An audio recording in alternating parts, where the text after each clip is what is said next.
Hello friends, એકવાર friends આનો અવાજ સાંભળો. આના અવાજ પરથી જ તમને ખબર પડે છે કે આ જે આપણે નાયલોન ફરસી પૂરી બનાવી છે એ કેટલી ક્રિસ્પી અને ખસ્તા બની છે. ફ્રેન્ડ્સ, હું છું દિવ્યા ફૂડ કિચનમાં તમારું સ્વાગત છે. તો આજે હું તમારી સાથે ફરસી પૂરી અને વરકી પૂરીની રેસીપી લઈને આવી છું, જેણે આપણે એક જ લોટમાંથી બનાવવાના છીએ. તો ફ્રેન્ડ્સ, રેસીપી સ્ટાર્ટ કરીએ. અહીંયા મેં ખાંડની દસ્તો લઈ લીધો છે.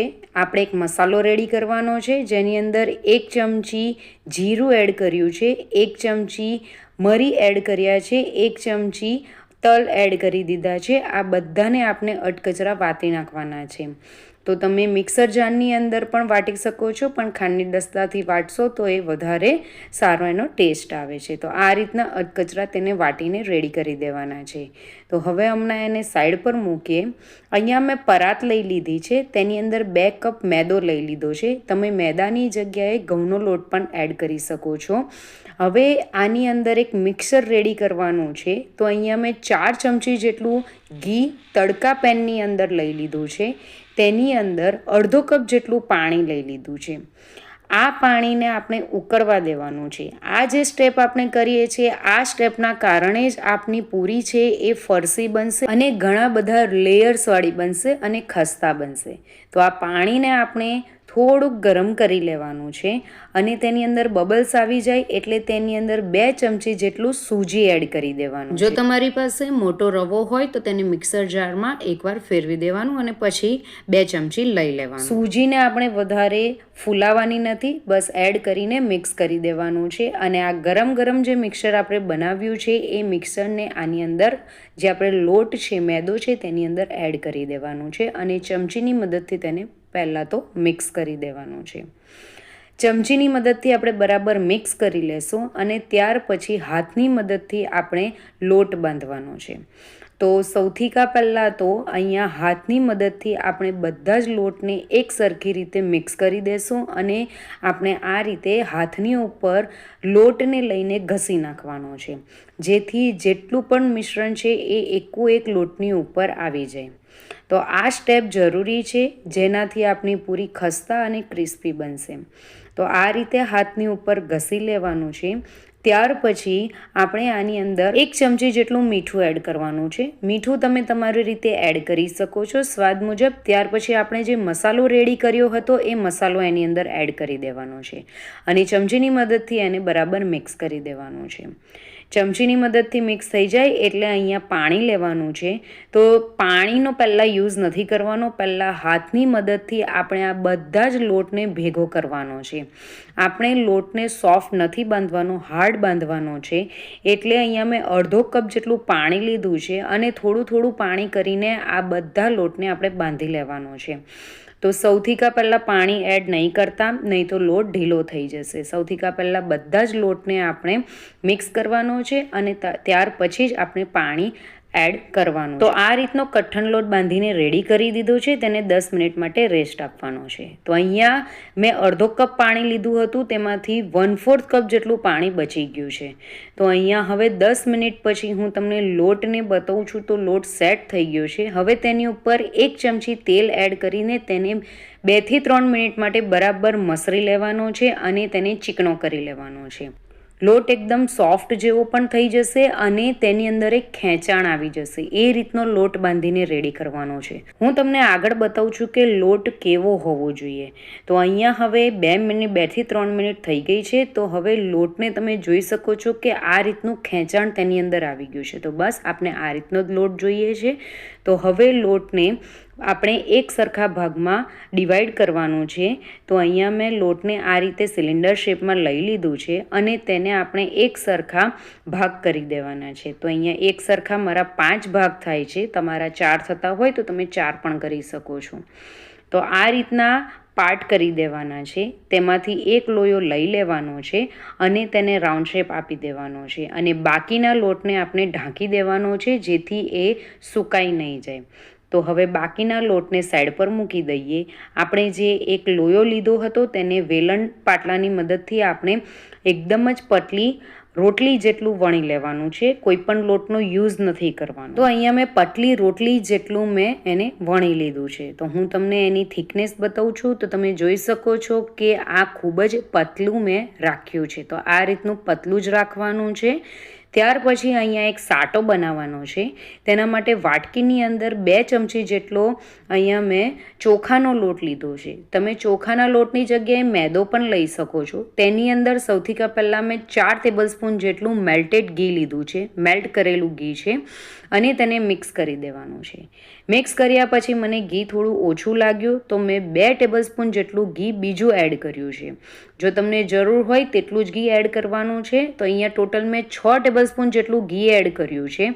અને તમે જોઈ શકો છો કે આ રીતનો સાટો હોવો જોઈએ, ઢીલો પણ નહીં અને બહુ ઘટ પણ નહીં. આ રીતનો મીડિયમ સાટો બનાવવાનો છે. આ સાટાને આપણે રોટલીની ઉપર એડ કરી દેવાનો છે અને તેને હાથની મદદથી આપણે જે રોટલી બનાવીને રેડી કરી હતી તેની ઉપર બરાબર એને લગાવી દેવાનું છે અને બધે એક સરખું સ્પ્રેડ કરી દેવાનું છે. ત્યાર પછી તેને આપણે એકદમ જ પતલું લેયર લઈને એને આ રીતે વાળી દેવાનું છે અને વાળતા જવાનું છે અને તેને આ રીતનો રોલ બનાવીને રેડી કરી દેવાનો છે. તો રોલ બની જાય ત્યાર પછી તેને આ રીતે એક સરખું ફેરવી દેવાનું છે જેથી એક સરખું એ થઈ જાય. ત્યાર પછી ચપ્પુની મદદથી નાના નાના પીસીસ કરી દેવાના છે. બહુ મોટા પીસીસ નથી કરવાના, આટલા નાના નાના જ પીસીસ કરી દેવાના છે.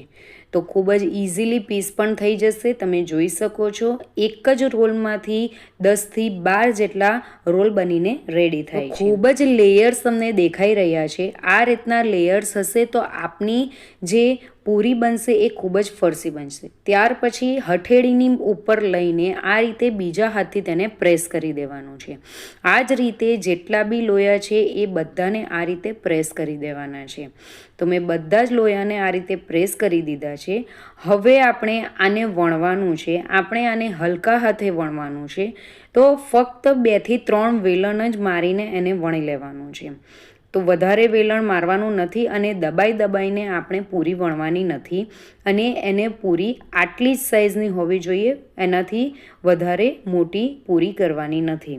તો અહીંયા સૌથી પહેલાં મેં તમને વરકી પૂરી બનાવીને બતાવી છે. તો હવે આ વરકી પૂરી બનીને રેડી છે. તો હવે ફરસી પૂરી હું તમને બનાવીને બતાવું છું. તો એ જ લોટને આપણે જે રીતે વણ્યું હતું તે રીતે જ વણી લેવાનું છે. પતલું જ વણવાનું છે. ત્યાર પછી તેની ઉપર સાટો લગાવી દેવાનો છે અને સાટાને એક સરખો સ્પ્રેડ કરી દેવાનો છે. એ જે રીતે આપણે વરકી પૂરીમાં કર્યું છે એ જ રીતે ફરસી પૂરીમાં પણ કરવાનું છે. એટલે એક જ લોટથી આપણે 2 અલગ અલગ રીતે પૂરીઓ બનાવી શકીએ છીએ. એક સરખું સ્પ્રેડ થઈ જાય એટલે તેનો રોલ બનાવીને રેડી કરી દેવાનો છે. અહીંયા રોલ ટાઈટ રાખવાનો છે. બસ ખાલી એટલું ધ્યાન રાખવાનું છે કે રોલ આપણે ટાઈટ બાંધીને રેડી કરવાનો છે. ઢીલો રોલ હોવો નહીં જોઈએ, નહીં તો લેયર્સ ખુલી જશે. તો હવે તેના પીસીસ કરી દેવાના છે. તો જે રીતે આપણે વરકી પૂરીમાં પીસીસ કર્યા હતા તે જ રીતે અહીંયા ફરસી પૂરી માટે પણ લુવાને નાના નાના પીસીસમાં કટ કરી દેવાના છે. તો હવે અહીંયા પીસીસ થઈ ગયા છે. તો તમે જોઈ શકો છો કે આની અંદર પણ એ રીતના જ લેયર્સ છે. તો સૌથી પહેલાં આપણે જ્યારે વરકી પૂરી કરી હતી ત્યારે ઊભો લોયો રાખ્યો હતો.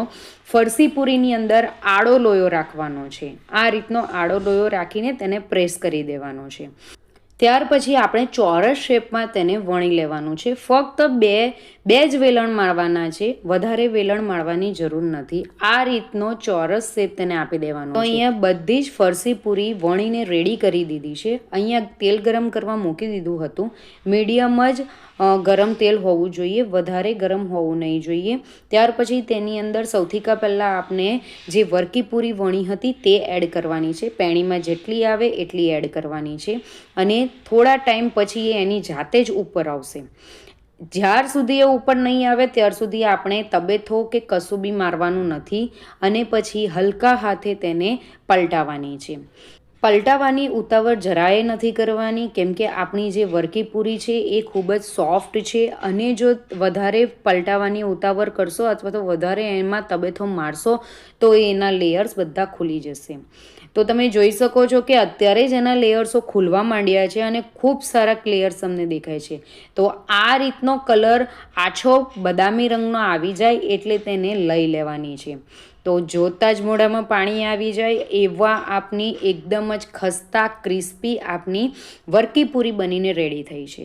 તો હવે એને લઈ લઈએ. ત્યાર પછી તે જ તેલની અંદર ફરસી પૂરી જે આપણે બનાવી હતી તે એડ કરવાની છે. એને પણ એ જ રીતે તળવાની છે, પલટાવવાની ઉતાવળ નથી કરવાની. એની જાતે જ ઉપર આવશે ત્યાર પછી એને હલકા હાથે એને પલટાવવાની છે, અને પલટાઈ ગયા પછી તેને થવા દેવાની છે. તબેથો મારવાની ઉતાવળ કરવી નહીં તો આના પણ બધા લેયર્સ ખુલી જશે. તો અહીંયા હવે આપણી ફરસી પૂરી પણ બનીને તળાઈને રેડી થઈ ગઈ છે. તો હું એને લઈ લઉં છું. ખૂબ જ સારો એવો કલર આવ્યો છે. આના કરતાં ડાર્ક કલર નથી કરવાનો. બંને પૂરીઓને મેં બાઉલમાં લઈ લીધી છે. આને તમે એરટાઇટ કન્ટેનરમાં ભરીને રાખી શકો છો. તો ફ્રેન્ડ્સ, એકવાર જરૂરથી એનો અવાજ સાંભળો. તો છે ને, અવાજ પરથી જ કેટલી ક્રિસ્પી ખસ્તા એવી આપણી પૂરીઓ બનીને રેડી થઈ છે. એકવાર જરૂરથી ટ્રાય કરજો. જો તમને મારી આજની રેસિપી ગમી હોય તો રેસિપીને લાઇક અને કમેન્ટ જરૂરથી કરજો, અને ચેનલને જરૂરથી સબસ્ક્રાઈબ કરજો.